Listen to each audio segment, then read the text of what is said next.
तब सती महारानी को बड़ा क्रोध आया, मेरे इतने सुशील पति और उनका तुमने इतना अपमान किया। सती महारानी ने कहा कि अब इस देह से मैं शिव की पत्नी नहीं बनूंगी। क्यों? क्योंकि यह देह एक शिवद्रोही के द्वारा मुझे मिली हुई है और दक्ष शिव का द्रोह करता है, इसलिए इस देह से मैं अब भोलेनाथ को नहीं मिल सकती हूँ। और उन्होंने अपने योगा नल के द्वारा उसी यज्ञ मंडप में ही अपने आप को भस्म कर लिया। और जैसे ही भस्म किया सो नंदीश्वर आदि तो बड़े क्रोधित हुए और उन्होंने उत्पात मचाना शुरू किया।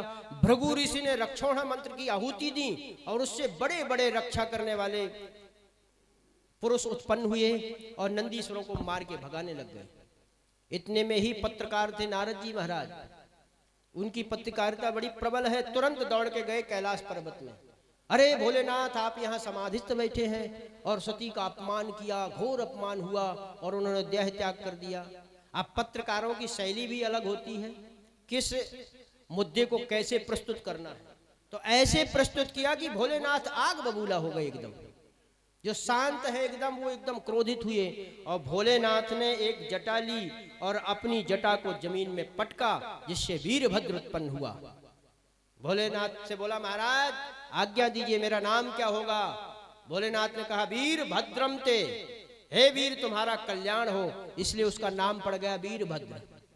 वीरभद्र से कहा, जाओ दक्षम सयज्ञम जहि मद भटानाम, हे महाभट वीर, दक्ष को यज्ञ के सहित नष्ट कर दो, ये हमारी आज्ञा है। और वीरभद्र जैसे चले सो खूब भूत प्रेत आदि उड़ते उड़ाते चले गए, धूल का अंबार उड़ने लगा। जैसे यज्ञ के पास में, कुंड के पास में पहुंचे तो वीरभद्र ने कहा, घेर लो, किसी को जाने मत देना। जो यज्ञ में भाग लेने आए थे सबको अपना अपना भाग लेके ही छोड़ना, इनका भाग देना, सबको फिर जोना। और वहां जाकर के और वीरभद्र ने अपने भूत प्रेतों के साथ में उत्पात मचाया। कोई तो जाकर के भोजनालय में घुस गए, भूत प्रेत हैं, रायते में हर हर महादेव की डुबकी लगाने लग गए, कोई खीर से स्नान करने लग गए। उधर जाकर के वीरभद्र ने दक्ष की गर्दन को मड़ोरा और यज्ञ में ही स्वाहा कर दिया। भृगु महाराज की दाढ़ी को उखाड़ लिया, पूषा की आंखों को फोड़ दिया, इस तरह से पूरा यज्ञ विध्वंस कर दिया। सब देवताओं के हाथ पैर तोड़ तोड़ करके सबको भगा दिया। अब सब देवता दौड़े दौड़े गए ब्रह्मा जी के पास, महाराज आप बचा लीजिए। बोले क्या हुआ? बोले यज्ञ में गए थे भाग लेने, लेकिन अपने शरीर का भाग ही दे आए। किसी का हाथ टूटा, किसी का पैर टूटा, किसी के सर फूटे। ब्रह्मा जी ने कहा, देवताओं, जिस यज्ञ में मैं नहीं गया, नारायण नहीं गए, भगवान भोलेनाथ नहीं गए, तुम लोग क्यों चले गए फिर वहां? बोले महाराज अब जो हुआ सो हुआ, लेकिन अब के खाई सो खाई, आगे राम दुहाई, अब नहीं करेंगे, इस बार तो कृपा करो। तब भोलेनाथ के पास में ब्रह्मा जी उपस्थित हुए, प्रकट हुए और ब्रह्मा जी ने भोलेनाथ को समझाया, हे भोलेनाथ, आप तो आशुतोष हैं, औढ़र दानी हैं, आपके मुकाबले कौन दानी होगा, इसलिए इनको क्षमा दान कीजिए, इनसे अपराध हुआ है। भोलेनाथ तो तुरंत प्रसन्न हो जाते हैं। भोलेनाथ ने कहा, ठीक है ब्रह्मा जी, आप पधारे, बताइए हम क्या करें। बोले यज्ञ होने दीजिए। अब भोलेनाथ पहुंचे, जब तक सब लोग आ गए, यज्ञ को तो पूरा करने दीजिए। भोलेनाथ ने कहा ठीक है। ब्रह्मा जी ने कहा, हम कहते हैं कि अब जो भी यज्ञ होगा उसमें से जो भी बचा हुआ सामान होगा यज्ञ के बाद, वो सब आपका ही हो जाएगा, ये हम आपको भाग देते हैं। इसलिए यज्ञ आदि कुछ करें। कई लोगों की आदत होती है कि सत्यनारायण की कथा करी तो थोड़े से चावल बच गए, या कलाया बच गया, या इत्र बच गई, रुई बच गई, या फिर कपूर बच गया तो घर में रख लेते, अगली पूजा को हो जाएगा पंडित जी हमारे। नहीं नहीं, उसमें आपका अधिकार नहीं है। उस वस्तु को सब ब्राह्मण देवता को ही दे देनी चाहिए, क्योंकि वो सारी वस्तु भोलेनाथ की हो जाती है और रुद्र का हक केवल ब्राह्मण ही पचा सकता है, बाकी कोई नहीं पचाए। इसलिए उस वस्तु को नहीं रखना चाहिए। भोलेनाथ उतने में संतुष्ट हुए, बोले जितना मिला सो ठीक है, भला एक विवाद तो खत्म हुआ। भोलेनाथ ने दक्ष को बकरे का सिर लगा दिया और जब स्तुति करने लग गए तो बकरा जैसे वो बोलता है इसी दक्ष। अब दक्ष जब ये स्तुति करें तो बकरे के मुंह से बोले। भोलेनाथ को बड़ी हंसी आई और खिलखिला के हंसने लग गए। इसीलिए जो गाल बजा के भोलेनाथ को बम बम करते हैं, उसको भोलेनाथ को अपने ससुर की याद आती है, दक्ष की याद आती है। इसलिए भोलेनाथ प्रसन्न हो जाते हैं, जल्दी प्रसन्न होते हैं। तो भोलेनाथ प्रसन्न हुए। इतने में ही भृगु महाराज आ गए। अब भृगु स्तुति तो करना चाहते थे, लेकिन उनकी आदत थी कि जब कुछ भी बोलते तो अपनी दाढ़ी में हाथ घुमाते, और जैसे दाढ़ी की तरफ ले गए तो दाढ़ी नहीं। अब बोलना बड़े सकुचाए। तो किसी ने कहा महाराज इन पे कृपा करो, बिना दाढ़ी के ये बोल नहीं पाएंगे, ये अपनी दाढ़ी से बोलते हैं, मुंह से नहीं बोलते। तो भोलेनाथ ने कहा कि बकरे की ही दाढ़ी इनको लगा दो। तो भृगु जी बोले ठीक है महाराज, इतने में ही काम चलाएंगे। और आजकल तो फैशन बन गया है, पूरा सेविंग कर लेंगे और इतनी दाढ़ी यहाँ बचाएंगे। भोलेनाथ की परंपरा को चला रहे हैं वो लोग। तो ऐसे ऐसे महापुरुष भी हैं। तो भृगु को दिया, पूछा, आए महाराज मेरी आंखें नहीं हैं।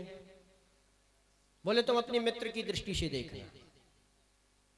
और इसी आए, किसी के दांत टूट गए, किसी के हाथ टूट गए। भगवान बोले कोई बात नहीं, जिनके दांत टूटे वो सत्तू पी पी करके काम चलाओ, ज्यादा मत खाओ, पिष्ट भुक बन जाओ, पिष्ट को ही धोल करके पी जाओ, यही तुम्हारा भोजन हो जाएगा। इस तरह से भोलेनाथ ने सबको यथोचित सम्मान दिया। इतने में ही नारायण भगवान प्रकट हुए, और नारायण को देखते ही भोलेनाथ खड़े हो गए और ब्रह्मा जी को, नारायण को प्रणाम किया। और भगवान नारायण प्रसन्न हुए। यज्ञ को पूर्ण किया गया। परंतु जो भी भोलेनाथ के विरोधी हैं, कई लोग ऐसे हैं जो कहते नहीं नहीं हम तो राम के उपासक हैं। वैष्णव जन अधिक तक करते हैं नहीं नहीं हम तो भोलेनाथ का पूजन हम क्यों करें, हम तो राम के उपासक हैं, हम तो केवल राम की उपासना करेंगे, कृष्ण की उपासना करेंगे। लेकिन तुलसीदास जी महाराज कहते हैं कि ऐसा नहीं है। शिव का द्रोही कभी सदगति प्राप्त नहीं कर सकता है। इसलिए शिव से द्रोह कभी भी ना करें। राम जी तो कहते हैं, राम जी जब अवध में आए 14 वर्ष का वनवास पूर्ण करके, और एक दिन अवध वासियों को बुलाया, और भगवान कहते हैं कि मैं आपसे एक गुप्त मत कहना चाहता हूं। देखिए गुप्त मत बता रहे हैं भगवान। तो कहते हैं एक हूं और गुप्त मत सब ही कहो कर जोर। मैं तुम सबसे जोर के प्रार्थना करता हूं, हाथ जोड़ के, कर जोर एक हूं और गुप्त मत, शिव भक्ति बिन नर भक्ति न पावे मोर। अगर भगवान की भक्ति चाहिए, राम कृष्ण की, तो बिना शिव की भक्ति के भगवान की भक्ति नहीं मिल सकती। ये भगवान अपने मुंह से खुद कह रहे हैं। तो भोलेनाथ इतने दयालु हैं। भोलेनाथ की कृपा से ही भगवत भक्ति प्राप्त हो सकती है।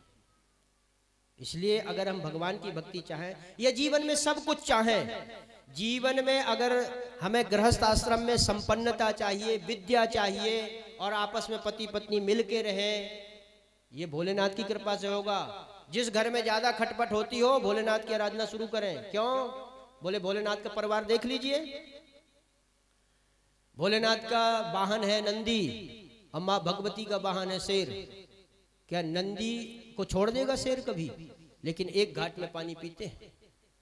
भोलेनाथ के आभूषण है सर्प, और कार्तिकेय का वाहन है मयूर।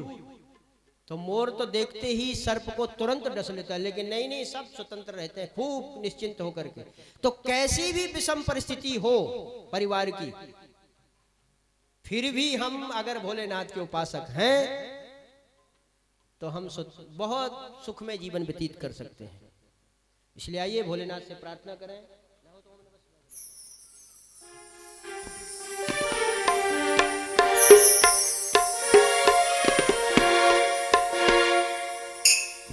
जन का कल्याण करे मेरा भोले बाबा, हर मुश्किल आसान करे मेरा शंभू बाबा।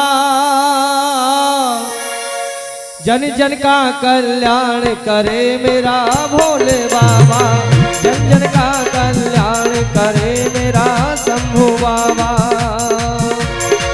ओम नमः शिवाय, हरि ओम नमः शिवाय, ओम नमः शिवाय, हरि ओम नमः शिवाय।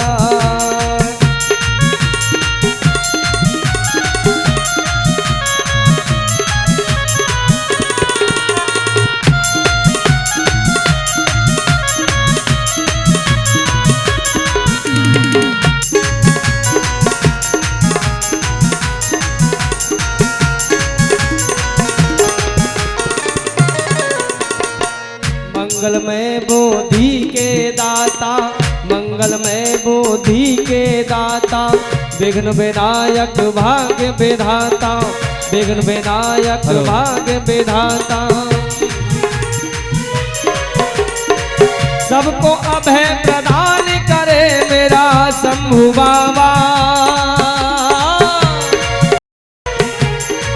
हर मुश्किल आसान करे मेरा भोले बाबा, हर मुश्किल आसान करे मेरा शंभु बाबा।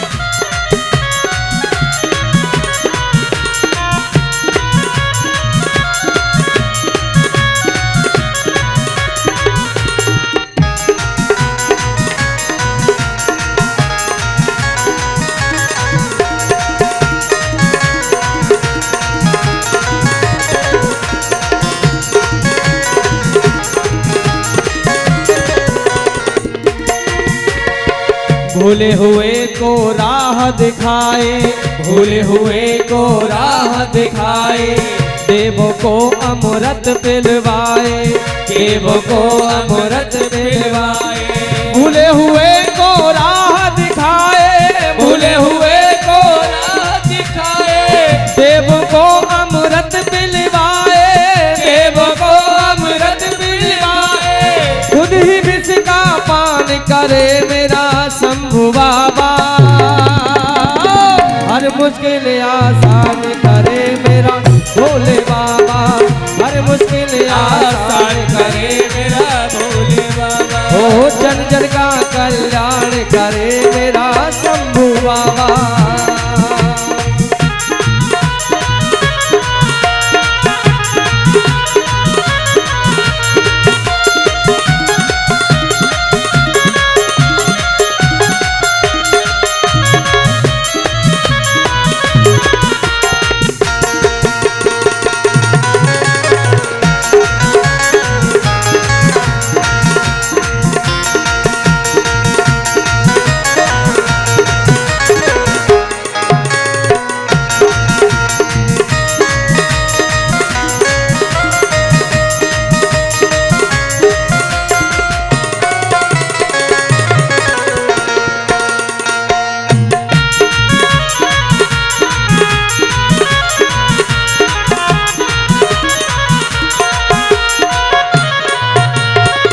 एक बार जो करे इशारा, एक बार जो करे इशारा, बदल के रख दे समय की धारा, बदल के रख दे समय की धारा। एक बार जो करे इशारा, एक बार जो करे इशारा, बदल के धर दे प्रेम की धारा, बदल के धर दे प्रेम की धारा, बदल के दे समय की धारा, बदल के रख दे समय की धारा। नवयुग का निर्माण करे मेरा शंभु बाबा, हर मुश्किल आसान करे मेरा भोले बाबा, हर मुश्किल आसान करे मेरा भोले बाबा।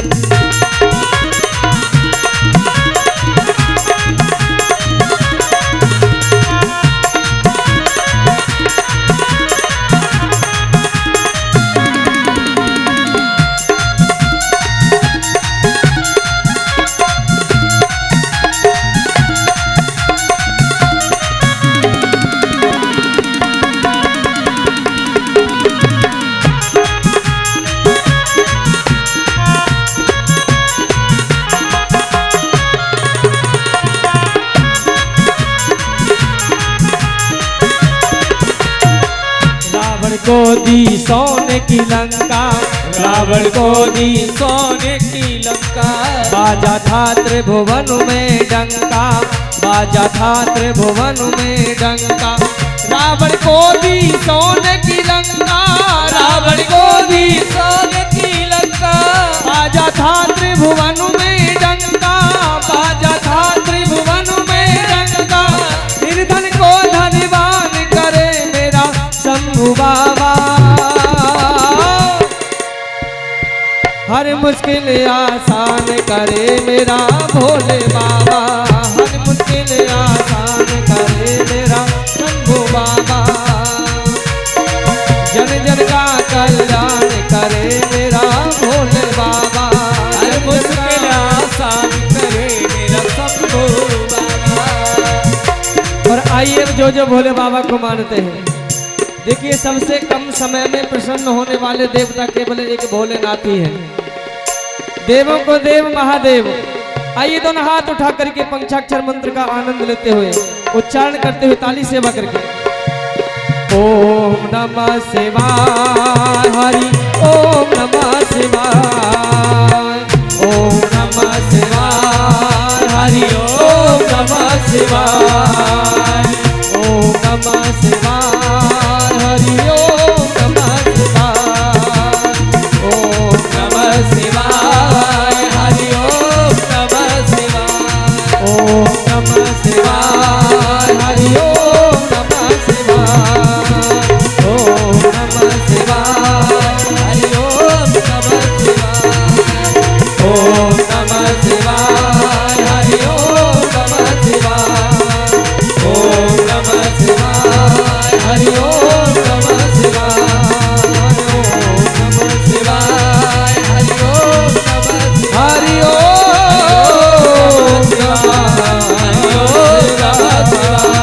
हरि ओम नमः। बोलिए शंकर भगवान की जय, गौरी शंकर भगवान की जय। नमः पार्वती पदे हर हर महादेव। राधे राधे राधे राधे थोड़ा जोर से राधे राधे राधे राधे। इतनी जोर से बोलो जो वृंदावन में आवाज पहुंच जाए। इस तरह से सती का चरित्र सुनाया। इन तीन बेटियों का वंश का वर्णन पूर्ण हुआ। आगे इनके दो पुत्र हैं, उत्तानपाद, प्रियव्रत। तो सबसे पहले उत्तानपाद महाराज के वंश का वर्णन करते हैं। उत्तानपाद महाराज की दो रानियां सुरुचि और सुनुति।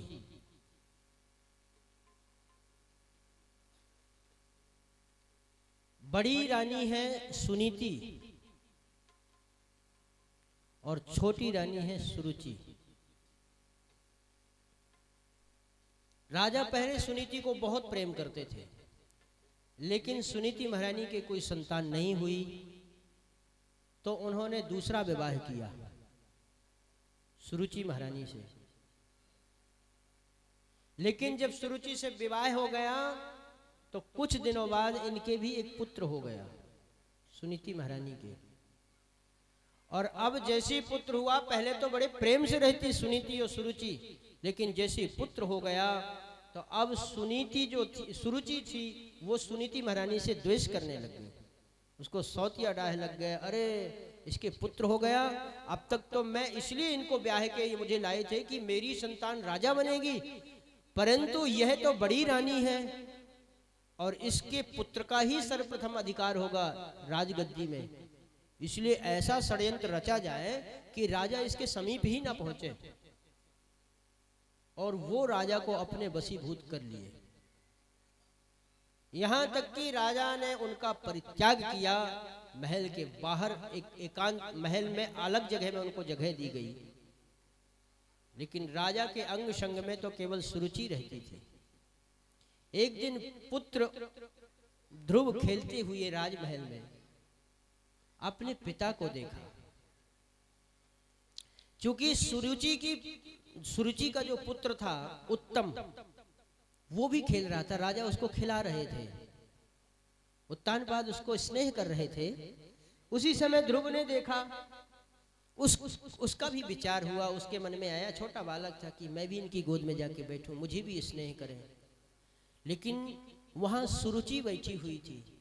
जैसे ये उद्यत हुए और राजा ने सोचा कि बालक बार बार प्रयत्न कर रहा है मेरी गोद में आने के लिए, तो राजा जैसे ही उसको लेने लगे, सुरुचि ने उनको डांटा, नहीं, इसका कोई अधिकार नहीं है आपकी गोद में बैठने का, क्योंकि यह राज गद्दी का अधिकारी नहीं है। और ध्रुव को उल्टा डांटने लगे, तुम्हारी इतनी हिम्मत हुई कि तुम राजा की गोद की चेष्टा कर रहे हो, यह तुम्हारे भाग्य में नहीं है, तुम जाओ यहां से। जैसे ध्रुव जी महाराज ने पूछा हो कि मां मुझे क्या करना पड़ेगा, अगर मैं पिता की गोद में बैठूं उसके लिए मुझे क्या करना होगा। सुरुचि कहती है कि तुझे पिता की गोद ऐसे नहीं मिल सकती है, यदि तू पिता की, राजा की गोद चाहता है तो तुझे मेरी कुक्षी से जन्म लेना होगा। अच्छा, उसके कहने का मतलब था कि जिसने मेरी कुक्षी से जन्म लिया वही अपने राजगद्दी में या पिता की गोद में बैठ पाएगा, बाकी और कोई अधिकारी नहीं है। दूसरा भाव यह भी होता है, ध्रुव जी महाराज ने जैसे पूछा कि मां मुझे आपकी कोख में जन्म लेने के लिए क्या करना होगा, तब उन्होंने कहा तुम भगवान की, नारायण की उपासना करो, और जब वो कृपा करेंगे फिर मेरी कोख में आओगे। इसका मतलब इतने अभिमान में भरी है वो रानी कि भगवान से भी बड़ी अपनी कोख को समझती। क्या भगवान की तपस्या करने से भगवान डायरेक्ट पिता की गोद में नहीं बैठा सकते थे? उसका अभिमान चरम सीमा में है कि यदि भगवान भी चाहें तो भी तुम्हें यह गोद नहीं प्राप्त हो सकती है, तुम यहां से हट जाओ, क्योंकि तुम सुनीति के पुत्र हो। हालांकि कोई ऐसा कहता है क्या कि ये सुनीति का पुत्र है कि सुरुचि का पुत्र है, लेकिन यहां उनका इसी से परिचय कराया गया है। हालांकि पुत्र तो उत्तानपाद महाराज के हैं, लेकिन वो कह रहे हैं नहीं, यहां राजा की प्रधानता नहीं है, मेरी प्रधानता है, तुम उसके पुत्र हो, ये मेरा पुत्र है, इसलिए ये गोद में बैठेगा। ध्रुव जी महाराज संस्कारी थे, लेकिन राजकुमार थे, 5 वर्ष के थे, अबोध तो थे, लेकिन इतने बड़े सुसंस्कृत थे, वो इतने संस्कारी थे कि उचित अनुचित वो जानते थे। मां का अपमान करना ध्रुव जी को बड़ा बुरा लगा, लेकिन पिताजी की तरफ देखने लग गए कि शायद मां मुझे डांट रही है तो पिता इनको डांटेंगे कि क्यों छोटे बालक को डांट रही हो। अरे भाई, कोई भी पड़ोसी का बच्चा भी छोटा हो तो बच्चे तो प्यारे होते हैं, और वो चेष्टा करे अनचिन्हार आदमी की तरफ की, ये कोई पहचानता भी नहीं हो तो वो भी उसको खिलाने लग जाता है। फिर तो ये राजा का पुत्र है। लेकिन राजा अपनी पत्नी के बस में इतना वशीभूत था कि उसने कोई चेष्टा नहीं की, उसका कोई प्रतिकार नहीं किया। ध्रुव जी महाराज को बहुत बुरा लगा, और ध्रुव जी महाराज इस तरह से वहां से फनफनाते हुए आए, मान लो जैसे किसी विषैले नाग को केवल अधमरा छोड़ के फेंक दिया गया।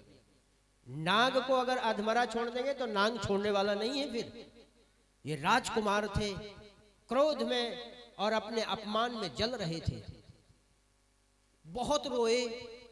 आकर के जब सुनीति ने पूछा कि बेटा क्यों रो रहे हो, क्योंकि वो तो बेचारी वैसे भी अपना जीवन यापन करती है पत्नी के बिना, पति के बिना, और दुख में है, और एक ही उसका अवलंब है पुत्र, और पुत्र भी रोता दिख जाए, अरे किसी भी माँ बाप की संतान अगर रोती दिख जाए तो माँ बाप का हृदय फट जाता है। और जिसका केवल एक ही अवलंब हो पुत्र। सुनीति महारानी ने कहा बेटा क्या कारण है, क्यों रोते हो? ध्रुव जी ने कहा माँ ऐसी ऐसी बात हुई है, तुम मुझे बताओ कि मुझे क्यों नहीं ले रहे हैं वो गोद में। मां ने सोचा कि अगर मैं, जैसे उसने इसको भड़काया, अपमान किया, और इस अपमान, देखिए हृदय 2 तरह से द्रवित होता है, एक तो प्रेम में द्रवित होता है, एक अपमान में द्रवित होता है। प्रेम में भी अश्रु आते हैं। आंसू क्या है? चित्त पिघलना ही वो बाष्प बनता है। जब क्योंकि जब आप प्रेम आएगा तो द्रवित होगा, पिघलेगा हृदय। तो जो चीज पिघलती है उससे वायु बाष्प बनता है, वही आंसू के रूप में आता है। तो ये तो क्रोधाग्नि से होगा या प्रेम के अश्रु होंगे। तो उन परिस्थितियों में जिस तरह का ढालना चाहो व्यक्ति, इसीलिए तो कहा है साधु संगति करो। तो साधु संगति करेंगे तो भगवान की रसमयी कथाएं सुनाएंगे, और भगवान की रसमयी कथाओं को सुन करके आपका हृदय पिघलेगा। तो जब पिघलेगा, अगर किसी को लोहे का औजार बनाना है तो उसको पहले लोहा पिघलाना पड़ता है, और पिघले हुए लोहे में जैसा हथौड़ा मारोगे उसी आकार का होता चला जाएगा। तो साधु संतों की, भक्तों की संगति करने पर जब हृदय द्रवीभूत होता है और फिर कहीं भगवान की तरफ उसको मोड़ते हैं, तुलसीदास जी महाराज लास्ट में कहते हैं, पाई न कहीं गति, किसने वो गति नहीं पाई है। और अपने मन को कहते हैं, राम भज सुन सठ मना। अरे सठ मन, एक तरफ तू भगवान की लीलाओं को और उनके यश को सुन करके रोता है, चिल्लाता है, नाचता गाता है, और फिर भी दूसरी तरफ संसार की तरफ जा रहा है। अरे सठ, तू केवल उस राम का भजन कर, क्योंकि उस समय द्रवित है हृदय। तो जब हृदय द्रवित हो उस समय कहीं भी मोड़ा जा सकता है। माँ सुनीति समझ गई कि बेटा मेरा बहुत कोमल है, यदि मैंने राजा के प्रति इसको भड़काया। देखिए, रानी भी चाहती तो राजद्रोह में बच्चे को खड़ा कर सकती थी। छोटा बालक है, आज की अगर कोई साधारण स्त्री हो तो वो भड़का देती है, और फिर जो संस्कार उसमें शुरू से आता है वो हमेशा संस्कार चलता है। पिता को गाली भी देते हैं बच्चे। माँ चाहे तो बेटा को देवता भी बना सकती है, और माँ चाहे तो राक्षस भी बना सकती है, क्योंकि जीव का सर्वप्रथम गुरु माँ, फिर पिता, फिर कहीं दीक्षा गुरु होता है। माँ की बड़ी महिमा है। माँ ने कहा कि अगर मैं उसके विरुद्ध कुछ भी बोली तो मेरे बेटे में बहुत बुरा आचरण भर जाएगा। इसलिए माँ ने कहा, बेटा क्यों रो रहे हो। हालांकि पुत्र को रोते देख करके तो उसका हृदय ही फट गया, लेकिन अपने हृदय को संभाल करके बोली, बेटा तुम एक छोटे पिता की गोद में बैठना चाहते हो, इनसे भी बड़ा एक पिता है। अच्छा माँ, कौन सा पिता है? आज तक आपने उस पिता के बारे में मुझे नहीं बताया। बोले, वो परम पिता है। तो फिर मैं उसकी गोद में ही बैठूंगा। अब छोटा अबोध बालक है, उसको क्या पता। अच्छा तो मुझे उसका पता दीजिए, मैं उन्हीं पिता की गोद में बैठूंगा। माँ के मुंह से निकल आया, बेटा, माँ तो केवल उसको बहलाना चाहती थी, लेकिन उनके मुंह से निकला, बेटा वो पिता यहाँ नहीं रहते, उन पिता को ढूंढने के लिए जंगल में तप करना पड़ता है। बालक था, क्षत्रिय कुमार था। क्षत्रिय तो वैसे भी अपने संकल्प से दृढ़ होते हैं। उसने कहा, माँ अब तो मैं प्रतिज्ञा करूंगा कि मैं उस परम पिता की गोद में बैठूंगा ही बैठूंगा, मुझे तो आप केवल उसका पता बताओ। मैं जंगल जा रहा हूं। माँ ने कहा, नहीं नहीं बेटा, तुम्हें जंगल जाने की आवश्यकता नहीं है, यहां भी तुम पा सकते हो। माँ ने सोचा, बेटा सुकुमार है, छोटा बालक है, जंगल जाएगा, बड़े बड़े हिंसक जीव जंतु रहते हैं, क्या होगा। लेकिन ध्रुव जी तो, ध्रुव है, नाम ही ध्रुव है। ध्रुव का मतलब होता है अटल, जो अपने प्रतिज्ञा से, अपने विचारों से टल ना सके, अडिग रहे। ध्रुव जी महाराज से कहा कि यहां भी है और वहां भी है। ध्रुव जी ने कहा, माँ अगर वो सब जगह है तो दिखता क्यों नहीं। छोटा बालक है। अब बच्चे की जब तक पूरी बात सही नहीं उसके मन में बैठेगी तब तक उसको विश्वास नहीं होगा।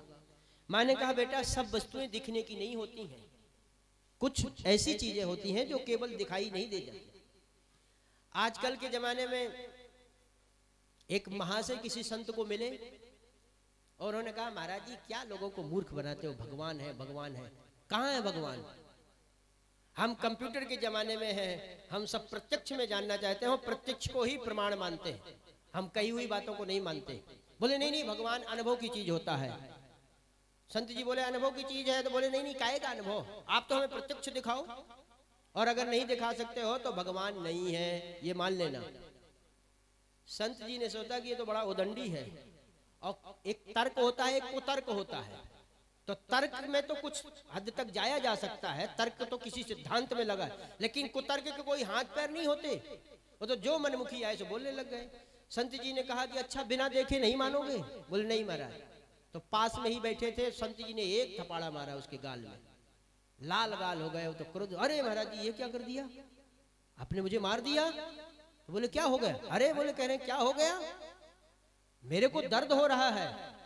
संत जी बोले अरे काहे को झूठ बोलता है भाई, तुझे दर्द हो रहा है। बोले हाँ। बोले हम भी इसी जमाने के हैं, हम जब तक दर्द दिखाओगे नहीं तब तक नहीं मानेंगे दर्द होता है।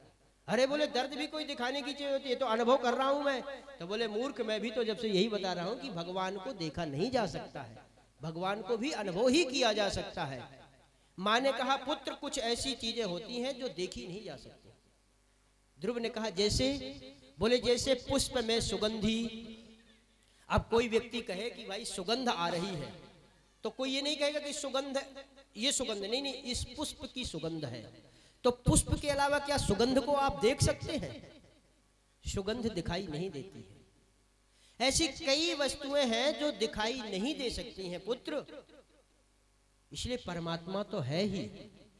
ध्रुव जी को समझाया। ध्रुव जी ने कहा मां मैं तो अब उस परम पिता की गोद में ही बैठूंगा। ध्रुव जी निकल पड़े। मां ने बहुत सोचा, लेकिन मां ने सोचा कि प्रेम से प्रकट होए मैं जाना, मैंने ये सुना है कि प्रेम से प्रभु प्रकट होते हैं। तो जिस प्रभु ने गर्भ में इसकी रक्षा की और अब तक इसको इतना बड़ा किया, वो प्रभु अब इसकी और रक्षा करेगा। ये क्षत्रिय कुमार है, वो भी छत्राणी थी, सुनीति थी, उसको भगवान में भरोसा था। उसने कहा जाओ बेटा तुम्हारा कल्याण हो। माँ को प्रणाम करके ध्रुव जी चले, और सही शिष्य की खोज में गुरु भी डोलते रहते हैं। भजनानंदी संत भी चाहेगा कि मेरा कोई ऐसा शिष्य हो जो भजन करे, सांसारिक नहीं हो। इसलिए नारद जी महाराज तो ये कॉन्ट्रैक्ट लिए हैं भगवान की तरफ भेजने का जीवों को। इसलिए नारद जी महाराज ने देखा कि ध्रुव जैसा परम प्रतापी बालक तपस्या के लिए निकला, तो नारद जी खड़े हो गए, नारायण नारायण। ध्रुव जी ने प्रणाम किया। देखिए ध्रुव जी जानते नहीं नारद जी को, लेकिन माँ ने सिखाया था बेटा हमसे बड़े कोई संत ब्राह्मण मिले तो उन्हें प्रणाम करते हैं। जंगल में जाओगे तो वहां प्रणाम करना अगर कोई ऋषि मुनि मिले। नारद जी को प्रणाम किया तो नारद जी गदगद हो गए। आह क्या संस्कार है पुत्र में। नारद जी ने कहा बेटा कहाँ जा रहे हो, ऐसी ऐसी बात है महाराज। नारद जी बोले बालक हो, कहीं बड़ों की बात का कभी कोई बुरा मानता है, वो भी तो तुम्हारी माँ है। अगर सुरुचि ने कुछ कह दिया तो तुम्हारा अपमान थोड़ी ना हो गया। ध्रुव जी को नारद जी समझाने लग गए, बेटे बड़ों को देख करके उनसे शिक्षा लो, अपने बराबरी वालों से देख करके उनसे प्रेम करो, और अपने छोटों को देख करके उनका सहयोग करो, यही जीवन होता है। और हम क्या करते हैं, अगर अपने से ऊंचा किसी को देखें तो उसकी काट में लग जाते हैं। जितनी बुद्धि अपने उन्नति में नहीं लगाते, उतनी बुद्धि उसकी बर्बादी में लगाते हैं। हम क्यों ना दुखी रहे, फिर काल ही कर्म ही ईश्वर ही मिथ्या दोष लगाए, फिर भगवान को मिथ्या दोष लगाते रहते हैं मेरे साथ ऐसा हुआ। नहीं, ध्रुव जी महाराज को समझाया। ध्रुव जी ने सब बातें सुनी, लेकिन ध्रुव जी ने कहा महाराज आपके ये एक एक उपदेश मेरे एक भी चित्त में नहीं आ रहे हैं। क्यों? बोले महाराज एक बार बताइए, अगर कोई वस्तु चलनी में डाली जाए, दूध या जल, तो क्या चलनी में रुकेगा? नहीं, क्योंकि उसमें कई छिद्र हैं। और मेरे हृदय में भी ये वस्तु आपकी दी हुई बातें नहीं रुकती, क्योंकि मेरी छोटी माँ के कहे हुए वचन मेरे हृदय को छलनी बना चुके हैं। अब मैं कुछ नहीं सोच सकता, मुझे तो केवल तप करना है। नारद जी परीक्षा ले रहे थे। नारद जी ने कहा पक्का चेला है ये। नारद जी ने कहा तप करोगे तो मंत्र कौन सा है? तो माँ ने मंत्र तो बताया नहीं था। ध्रुव जी बोले अरे मंत्र तो मुझे पता ही नहीं है। तो बोले फिर तुमको मंत्र हम दे दें? बोले महाराज मंत्र दे दीजिए। नारद जी ने अपना चेला बनाया। ध्रुव जी महाराज ने कठोर तपस्या की और अपने तप बल से ही जमुना किनारे भगवान के दर्शन किए। भगवान मिले। ध्रुव जी महाराज से भगवान बोले कि आपने जिस कार्य के लिए तपस्या की थी वह कामना आपकी पूर्ण होगी, और हम आपसे कहते हैं कि आप यहाँ 36,000 वर्ष तक राज्य करेंगे, और उसके बाद भी आप ध्रुव तारा के रूप में जगत में हमेशा देदीप्यमान रहेंगे। भगवान अंतर ध्यान हो गए। ध्रुव जी आए। लेकिन ध्रुव जी मन में विचार करने लग गए, अरे मैं तो बड़ा ठगा गया, क्योंकि भगवान मेरे सामने आए और मैंने तुच्छ राज मांग लिया, राज्य के चले गए। मैं तो ऐसा हुआ जैसे कोई स्वर्ग लोक में जाकर के कामधेनु गाय को छोड़ करके छेरी को धोने लग गया, बकरी का दूहन करने लग गया। मैं तो इतना तुच्छ बुद्धि वाला रहा। इस तरह से ध्रुव जी महाराज ने अफसोस किया। इधर आए, राजगद्दी में बैठे, पिता ने सम्मान किया और तप के लिए चले गए। इधर दोनों भाई रहने लग गए और एक दिन यक्षों के द्वारा उत्तम का वध हो गया। ध्रुव जी महाराज को क्रोध आया, युद्ध किया यक्षों से, बहुत सारे यक्ष मार दिए गए। इतने में ही मनु महाराज प्रकट हो गए। ध्रुव जी से बोले, ध्रुव, जिस मार्ग में तुम चल रहे हो यह वैष्णव का, भक्तों का मार्ग नहीं है, इसलिए तुम इस मार्ग को त्याग दो। उनके कहने पर इन्होंने युद्ध समाप्त कर दिया। और एक दिन समय आया कि ध्रुव जी महाराज ने अपने चरण मृत्यु के सिर में रखे और इस धाम से स्वधाम गमन, ध्रुव लोक को गमन करने लगे। भक्ति में और भजन में यह शक्ति है। हम लोग कामनाओं के लिए उस परम ब्रह्म परमात्मा को छोड़ करके दर दर की ठोकर खाते हैं। कहीं इस ठग से ठगे जाते हैं, कहीं उस ठग से ठगे जाते हैं, क्योंकि हमें भरोसा नहीं है। भगवान ध्रुवलोक देने में तैयार है। ध्रुव सगलानि जप्यो हरि नामु, पावह अचल अनुपम ठाम। तो ध्रुव जी महाराज ने कामना के ग्लानि बस नाम जपा, फिर भी उसका कल्याण हुआ। हमारा क्यों नहीं होगा? इस तरह से ध्रुव जी महाराज जब चलने लगे तो ध्रुव जी का चेहरा लटक गया। तो उन्होंने पूछा, जो ध्रुव जी को लेके जा रहे थे, महाराज आप इतने ज्यादा उदास क्यों हैं? उन्होंने कहा, क्या बताएं, जल्दी जल्दी में आए लेकिन माता जी से मिलके नहीं आए, क्योंकि जिस माँ की कृपा से या जिस माँ के उपदेश से मुझे आज ध्रुव लोक की प्राप्ति हो रही है, वही माँ मेरी नहीं मुझसे मिल पाई। तब उन्होंने कहा कि अरे महाराज, ऐसा कहीं होता है क्या? आप जैसा भक्त जिस कुल में जन्म लेता है उसकी 27 पीढ़ियां तर जाती हैं, 21 पीढ़ी तरती है। एक तो जो चल रही है, एक जो 7 पहले की चली गई और 7 जो अभी इसके बाद में और आएंगी। इतनी पीढ़ियों की तरण तारणी हो जाती है। आपकी माँ आगे आगे देखिए, जो रथ जा रहा है उसमें आपकी माँ ही है। ध्रुव जी महाराज प्रसन्न हुए। इस तरह से इन्हीं ध्रुव जी के वंश में महाराज अंग हुए, परम धर्मात्मा थे। लेकिन अंग महाराज का जो बेटा था उसका नाम था बैन, बड़ा दुष्ट था। महाराज अंग ने बहुत समझाया कि भाई ये दुष्टता का मार्ग छोड़ दो और तुम नीति के मार्ग में चलो, लेकिन बैन नहीं माना। अंग महाराज एक दिन रात्रि में अपने राज्य को छोड़ करके और अपने ही राज्य की किसी गुफा में जाके छुप गए। राजसेवकों ने बहुत ढूंढा, लेकिन उन्होंने सबने विदेशों में जा जाके ढूंढा। किस लगता है देश का त्याग कर दिया, किसी विदेश में चले गए। सुखदेव जी महाराज कहते हैं कि ऐसे ढूंढ रहे थे जैसे हमारे हृदय में रहते हुए भगवान को हम नहीं ढूंढ पाते, और हम इधर उधर कहीं इसकी शरण में जाते हैं, कभी उसकी शरण में जाते हैं, कहीं यहाँ जाते हैं, कहीं वहां जाते हैं। हरि व्यापक सर्वत्र समाना, प्रेम ते प्रगट हो में जाना। तो भगवान हमें दिखाई नहीं देता। उसी तरह से महाराज अंग भी अपने ही राज्य में छुपे थे, लेकिन किसी ने ढूंढ नहीं पाया। जब कोई नहीं मिला, देखिए 2 गद्दियां होती हैं, एक राज गद्दी है और एक धर्म गुरु गद्दी, व्यास गद्दी। तो जब राज गद्दी बिगड़ने लगती है तो उसको धर्म गद्दी ही संभालती है। अब राज गद्दी में संकट आया कि कोई राजा नहीं, और जब राजा नहीं होगा तो फिर आतताई बढ़ जाएंगे, क्योंकि उचित अनुचित का दंड कौन देगा बिना राजा के। व्यवस्था बिगड़ने लग गई तो सबने कहा, संतों ने, कि भाई उसके लड़के को ही, बेन को ही बनाओ। अरे बोले भाई ये तो बड़ा नास्तिक है, ये तो अत्याचारी है, इसको क्या राजा बनाओ। संतों ने कहा कोई बात नहीं, है तो राजा का अंश ही, इसलिए इसको राजा बनाया जाए। बैन को राजा बनाया, और जैसे ही बैन ने पूरा समर्थन अपने हाथ में ले पाए, सत्ता को पाया, सो बैन ने दुंदुभी बजवा दी। न हो तव्यम न दातव्यम, न कोई हवन करेगा, न कोई दान करेगा, न कोई यज्ञ आदि करेगा। जो भी करना है अब विष्णवे स्वाहा, नारायणाय स्वाहा नहीं बोलेगा। तो बोले क्या बोले? बोले बैनाय स्वाहा, बैन के लिए करो जो भी करना है, क्योंकि यहां इस तरह का कार्य मत करो। हम तो भाई यहां ये कार्य पसंद नहीं करेंगे। बहुत वो हुआ तो ऋषियों को क्रोध आया कि भाई ये तो बड़ा दुराचारी है। ऋषियों ने समझाना शुरू किया तो बैन ने ऋषियों को ही उल्टा सीधा कहना शुरू कर दिया, अरे तुम लोग बड़े ज्ञानी बनते हो, तुमको पता है कि राजा के शरीर में ही भगवान का वास होता है और राजा ही भगवान का अंश होता है। तो जब साक्षात अंश खड़ा है भगवान का तो किस ब्रह्म को मानते हो तुम? कोई ब्रह्म नहीं होता है।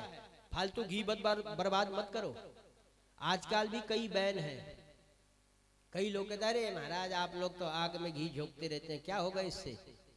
उस घी खाने को तो घी नहीं है, आप लोग आग में घी डालते हैं।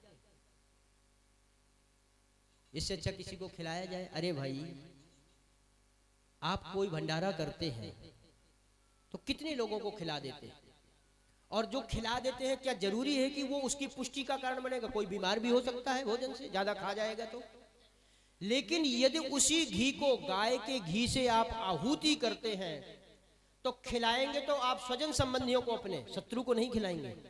और उस घी की आहुति के द्वारा जो वायु में शुद्धता आती है, जो वह धुआं जाता है, उससे कई नाना प्रकार की गैसें बनती हैं जो हमारे वायुमंडल को शुद्ध करती हैं। तो वायुमंडल जब शुद्ध रहेगा तो हम भी निरोग रहेंगे। आज सबसे बड़ी परेशानी क्या है? ना तो शुद्ध जल है ना शुद्ध वायु है। पहले जमाने में यज्ञ होते थे, और यज्ञों की बात छोड़िए, हर एक ब्राह्मण अपने घर में अग्निहोत्र करता था। हर घर में रोज हवन होता था, ब्राह्मण का ये कर्म था। और आज सबसे पीछे ब्राह्मण ही जा रहा है। ब्राह्मण मॉडल जमाने में आ गया और सब लोग पीछे जमाने में चले गए। हम अपने संस्कारों को भूलते चले जा रहे हैं और एक तरफ गर्व करें कि नहीं नहीं मेरी पूजा करो, मैं ब्राह्मण हूं। अरे भाई अपने संस्कार को तो पहचान कि तेरे क्या अधिकार है।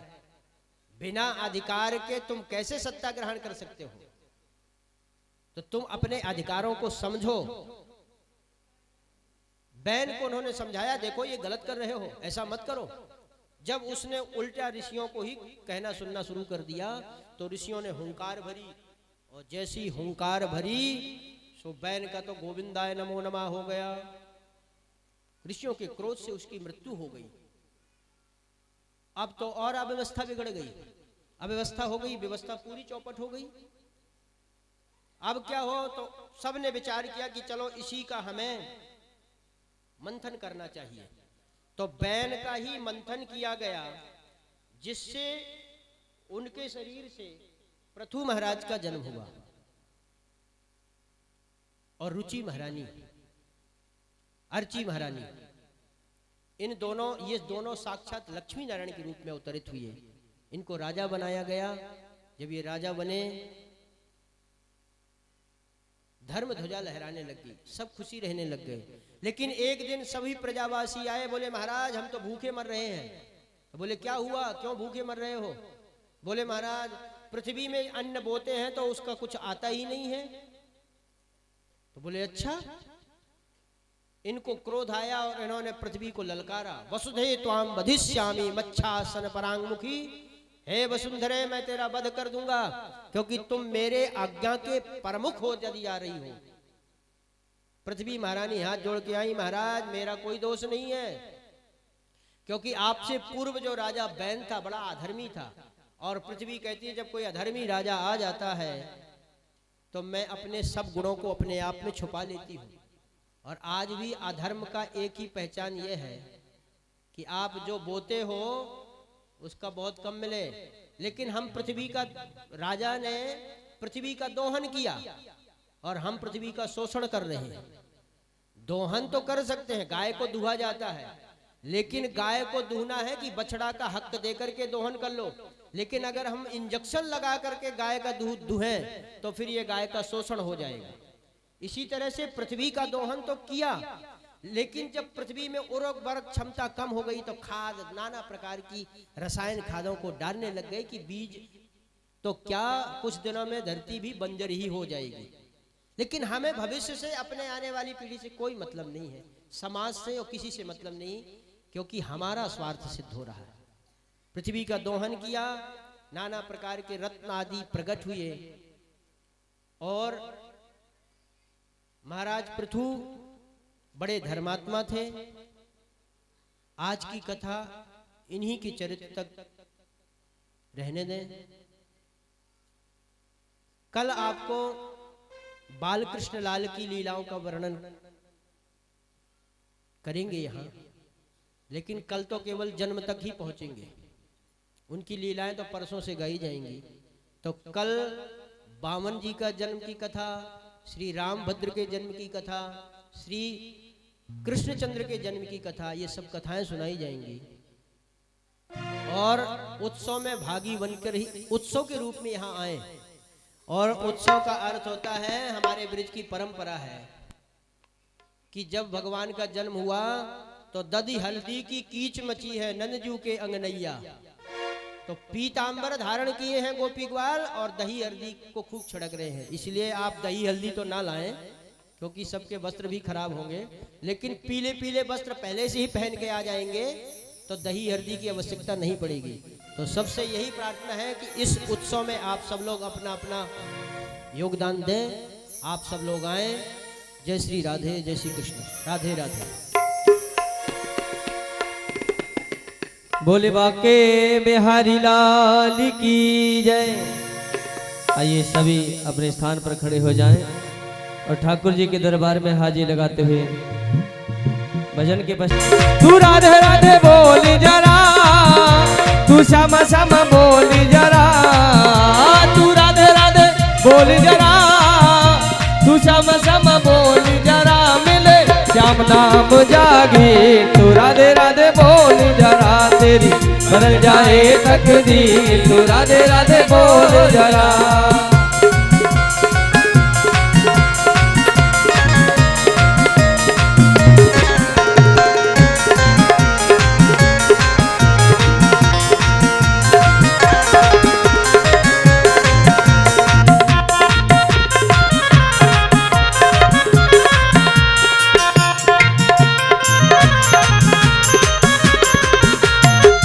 जब तू रटेगा राधे राधे, जब तू रटेगा राधे राधे, श्याम आएंगे भागे भागे, श्याम आएंगे भागे भागे, बंध जाएंगे बिना जल्दी, तू राधे राधे बोल जरा, तेरी बदल जाए तकदीर, तू राधे राधे बोल जरा, तू राधे राधे बोल जरा, तू राधे राधे बोल जरा, तू राधे राधे बोल जरा, तू राधे राधे बोल जरा, तेरी बदल जाए तकदीर, तू राधे राधे बोल जरा।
राधे तो है श्याम की शक्ति, राधे तो है श्याम की शक्ति, जो करते राधे की भक्ति, जो करते राधे की भक्ति, राधे तो है श्याम की शक्ति, राधे तो है श्याम की शक्ति, जो करते राधे की भक्ति, जो करते राधे की भक्ति, उसकी श्याम सबकी, तू राधे राधे बोल जरा, तेरी बदल जाए तकदीर, तू राधे राधे बोल जरा,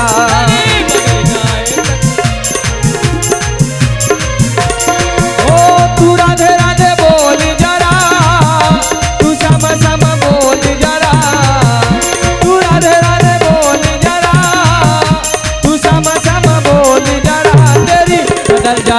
तकदीर तू राधे राधे बोल जरा तेरी बदल जाए तकदीर तू राधे राधे बोल जरा।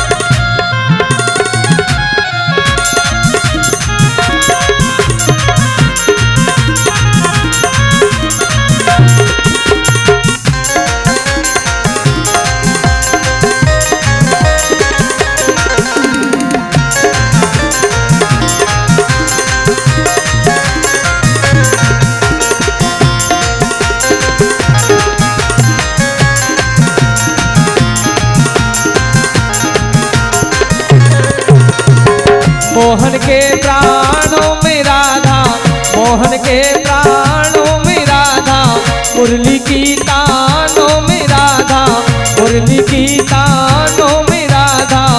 राधा आत्मा है श्याम शरीर तू राधे राधे बोल जरा।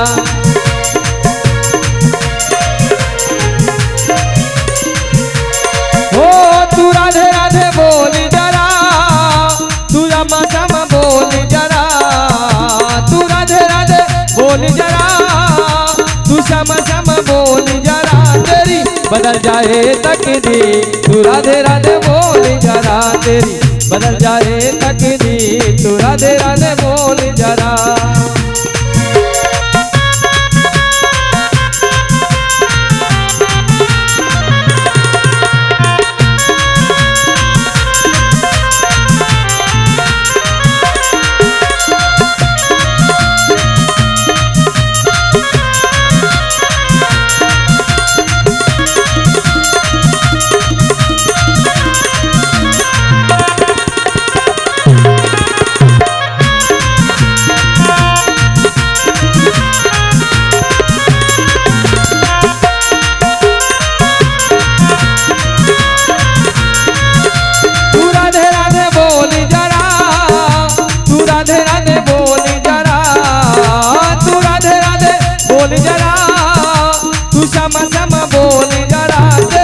बदल जाए तकदीर तू राधे राधे बोल जरा, तेरी बदल जाए तकदीर तू राधे राधे बोल जरा, तेरी बदल जाए तकदीर तू राधे राधे बोल जरा, तेरी बदल जाए तकदीर तू श्याम श्याम बोल जरा, तेरी बदल जाए तकदीर तू राधे राधे बोल जरा, तेरी बदल जाए तकदीर तू राधे राधे बोल जरा, तेरी बदल जाए तकदीर तू राधे राधे बोल जरा।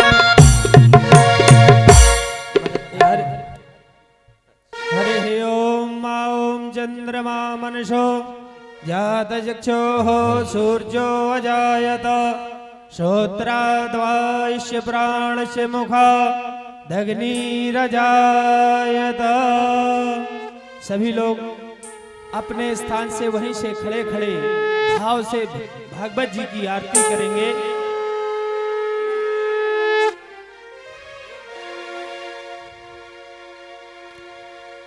बांके बिहारी तेरी आरती गाओ, हे गिरधरी तेरी आरती गाओ।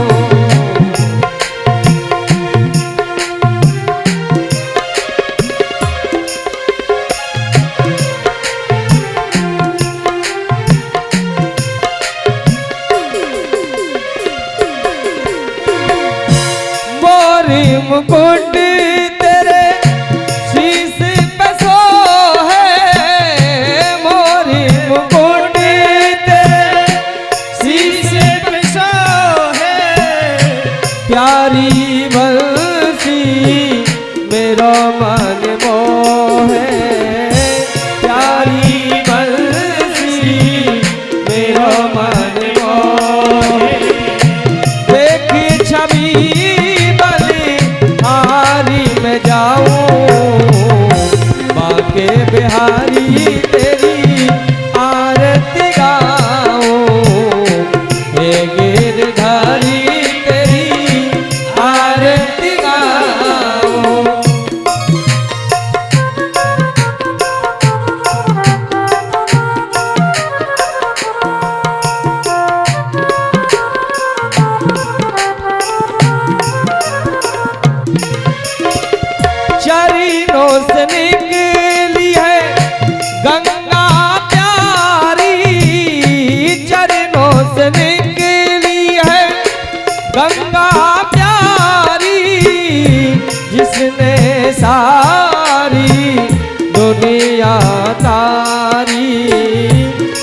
ने सारी दुनिया तारी।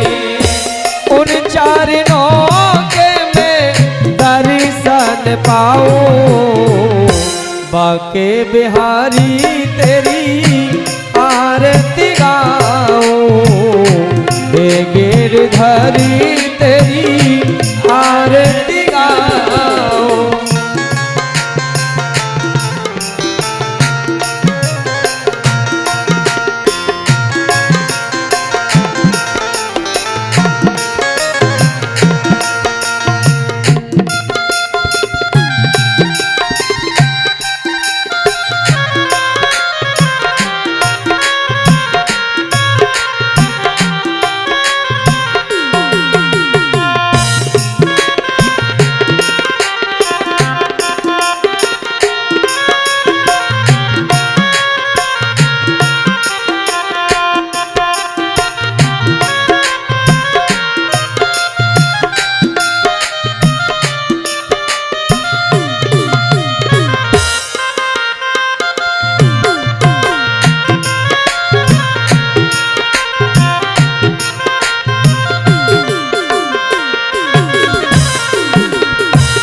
दासी अनाथ के नाथ आप ही हो, दासी अनाथ के नाथ आप ही हो, सुख दुख में प्रभु साथ आप हो, सुख दुख में प्रभु साथ आप हो। प्यारी छवि तेरी दिल में बसाऊं, बाके बिहारी तेरी आरती गाऊं, हे गिरधरी तेरी आरती गाऊं।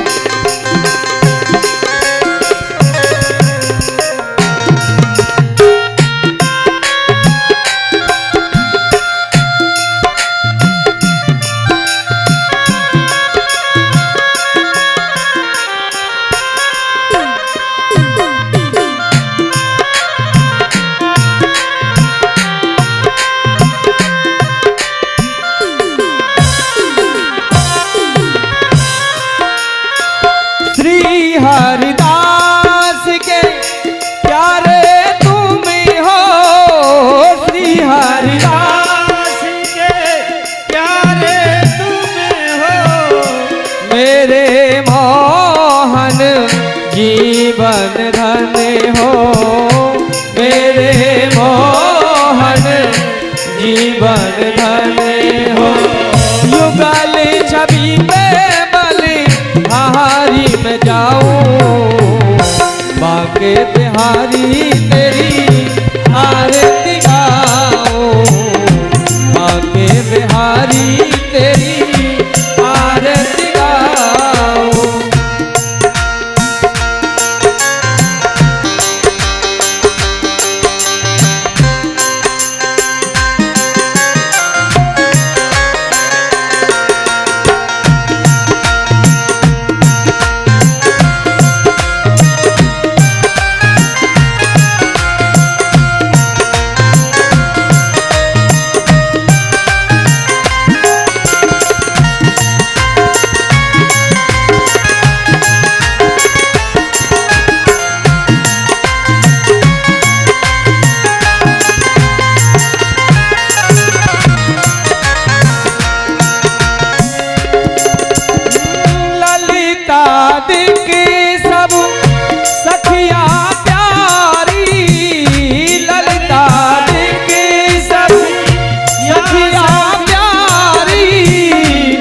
सोहे ब्रज बान दुलारी, संग सोहे ब्रज बान दुलारी, पास सदा ब्रह्म पाऊं, बाके बिहारी तेरी आरती गाऊं, हे गिरधारी तेरी आरती गाऊं, आरती गाऊं प्यारे आप को बनाऊं, बाके बिहारी